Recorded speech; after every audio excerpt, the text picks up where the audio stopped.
Salut à toi, c'est Thibaut. Comme toujours, c'est un plaisir de te retrouver dans cette série de vidéos sur la SCI.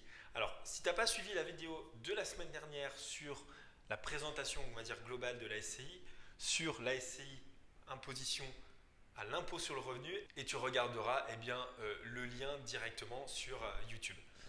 Aujourd'hui, on est parti pour la deuxième vidéo, la deuxième partie de la SCI, et là plus particulièrement l'impôt sur les sociétés. Alors, dans un premier temps, dans cette vidéo, je vais évoquer, on va dire, les points importants de la SCI à l'IS par rapport à la SCI à l'IR, et ensuite, je rentrerai dans les détails au niveau de l'imposition, comment elle fonctionne. Alors, la première des choses qu'il faut savoir en SCI à l'IS, c'est que aujourd'hui, pour avoir accompagné de nombreux investisseurs dans leurs projets locatifs, dans l'achat justement d'investissement, c'est que quand on a des revenus très élevés et que l'on veut investir dans l'immobilier, la SCI à l'IS, ça peut être l'une justement des solutions pour pouvoir continuer à investir. Pourquoi? Parce que finalement la création de cette SCI, cette société à l'impôt sur les sociétés, finalement ça nous permet de ne pas impacter notre situation personnelle. De la même manière, une personne qui a de faibles revenus, qui a déjà investi dans l'immobilier et qui, parce que justement il suit la fiscalité et parce qu'il sait que s'il prend des loyers supplémentaires, il va changer de régime fiscal et là, ça ne sera pas plus avantageux pour lui, de passer en société, encore une fois, ça permet de pouvoir investir, mais l'investissement est englobé, est encapsulé dans cette SCI à l'IS. Donc c'est pour ça que, en fait, la SCI à l'IS, elle est vraiment utilisée pas pour ne pas payer d'impôts, pas pour payer moins d'impôts, mais justement pour une optimisation fiscale entre notre situation personnelle et finalement le fait de vouloir continuer à investir. Donc c'est pour ça qu'elle est très régulièrement utilisée. Alors maintenant, pour les bonnes ou pour les mauvaises raisons, mais en tout cas, elle permet réellement de vouloir continuer à investir justement dans l'immobilier. Ce qu'il faut savoir, je n'en ai pas parlé dans la dernière vidéo, c'est que aujourd'hui, une SCI à l'IR, elle peut passer à l'IS. C'est-à-dire que voilà, pour certaines conditions, on peut passer de l'IR à l'IS. A l'inverse, une société à l'IS, elle ne peut pas passer à l'impôt sur le revenu. Donc c'est quelque chose qui est très important. Autre point qui est important, c'est que demain, si tu veux faire de la location meublée, la SCI à l'IR, tu vas pouvoir la faire jusqu'à 10% des loyers. Tu reçois 10 000 euros de revenus locatifs, tu peux avoir que 1 000 euros, une tolérance de 1 000 euros de loyer pour du meublé. Sinon, si tu as 15, 20, 30%, tu bascules directement à l'IS. Et à l'IS, tu peux faire ce que tu veux. Tu peux être nu, meublé, etc. Gros changement au niveau de l'IR à l'IS, c'est qu'à l'IS, en termes d'amortissement et de déduction, on peut amortir et déduire beaucoup plus de choses. Et justement, alors pourquoi? Notamment parce qu'il y a la location meublée à l'intérieur. Alors on peut faire l'amortissement des travaux, l'amortissement du bien, l'amortissement des frais de notaire, l'amortissement des frais d'agence. Et comme je te le disais, du fait que si en SCI à l'IS, tu fais du meublé, il y a une déduction qui est beaucoup plus large, des frais kilométriques. Le comptable, on a parlé de l'hôtel, du péage, de l'essence, des restos de temps en temps quand tu vas voir l'agent immobilier, etc. Donc c'est vrai qu'on peut beaucoup plus déduire de choses quand on est une SCI à l'IS qu'à l'IR. Donc en fait c'est pour ça qu'il est important de se faire accompagner, de se faire conseiller, de se faire guider, alors ou par un expert comptable, un expert en fiscalité immobilière, ou de se faire accompagner par une tierce personne, en tout cas une société qui a l'habitude de faire ça, parce que en fonction des projets de chacun, en fonction de la situation personnelle de chacun, en fonction des revenus, du patrimoine et des objectifs de chacun, peut-être que pour une personne, une SCI à l'IR sera très bien, et peut-être qu'une autre personne, une SCI à l'IS sera très bien. À chaque projet, sa situation et sa société. Même si aujourd'hui, il y a beaucoup de personnes qui utilisent la SCI à l'IS, il se peut que pour toi, ça ne soit pas forcément la bonne solution. Donc c'est pour ça, quand j'évoque la SCI et les deux types de sociétés, il y en a une effectivement qui est plus avantageuse parce qu'on fait du meublé, parce qu'on peut déduire plus de choses. Maintenant, si ça ne correspond pas finalement à l'investissement que tu veux réaliser, il ne faut pas prendre de SCI à l'IS. Donc c'est important de savoir et d'en prendre conscience. Maintenant, ce que je vais faire, c'est que je vais prendre un exemple, comme à la SCI LIR, pour t'expliquer un petit peu comment fonctionne cette société, les déductions et l'imposition qu'on peut avoir. Alors, je vais reprendre mon exemple de la semaine dernière.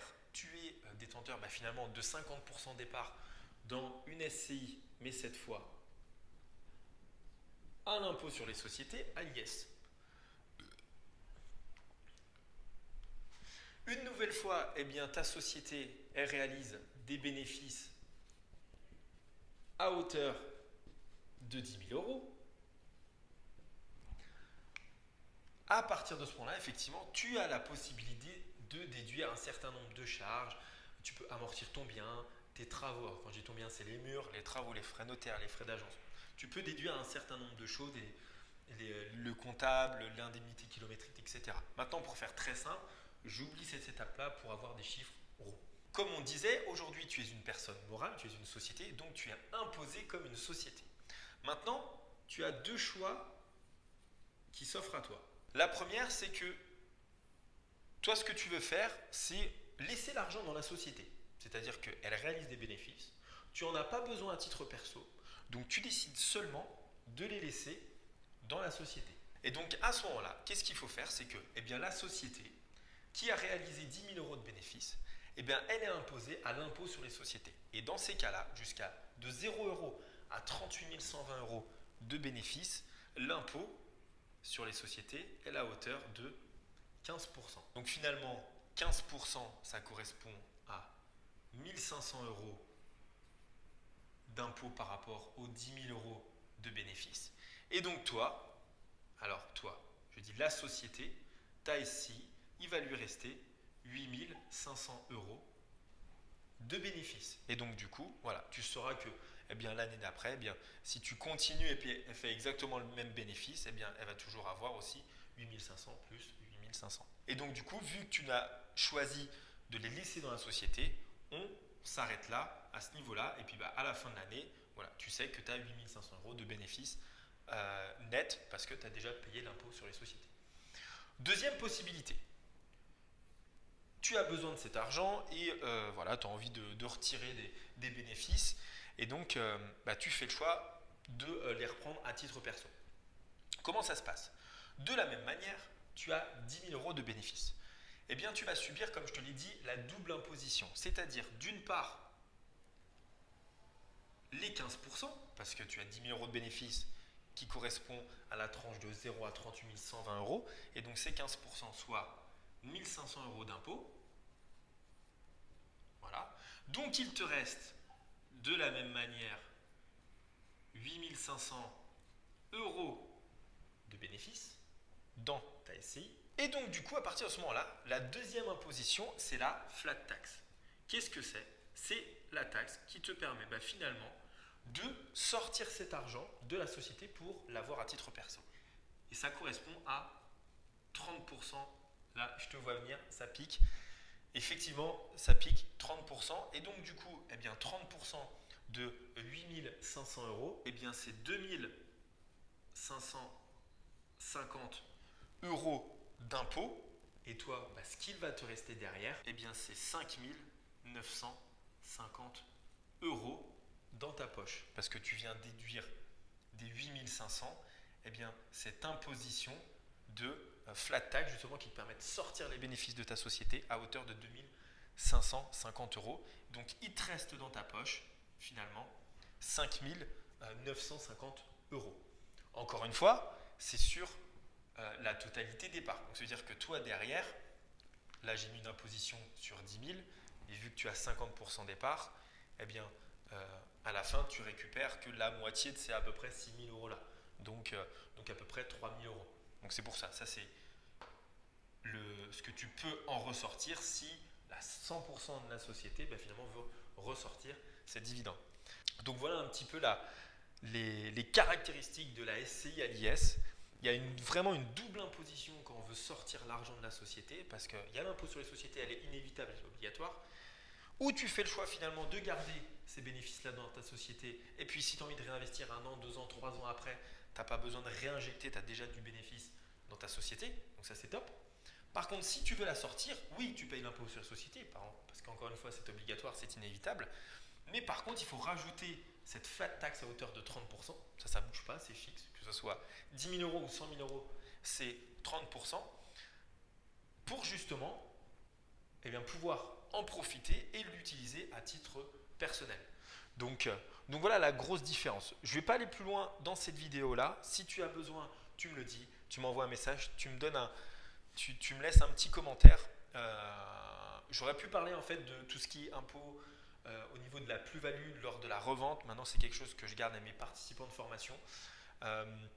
Pourquoi ? Parce que c'est plus complexe, c'est plus poussé.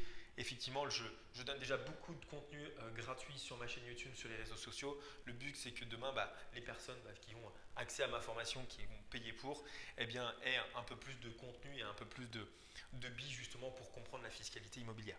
Maintenant, encore une fois, tu peux te faire accompagner par des experts comptables pour justement te guider sur si la SCI LIS elle est plus avantageuse pour moi, si le LMNP c'est plus avantageux pour moi en nom propre, si le déficit foncier parce que j'ai des gros revenus perso c'est plus avantageux. Voilà. Comme j'ai dit, à chaque projet, à chaque situation, à chaque régime fiscal, tout est complètement différent. Maintenant, c'est à toi d'arbitrer en fonction du projet, de tes objectifs et de voir quel est le plus avantageux pour toi. Donc voilà pour aujourd'hui. On a fini ces deux vidéos que justement tu m'avais demandé, que tu avais voté sur la SCI, à l'IR et à l'IS. Je reviens très bientôt pour une nouvelle vidéo et je te souhaite une belle journée, une belle semaine et je te dis à la semaine prochaine pour une nouvelle vidéo.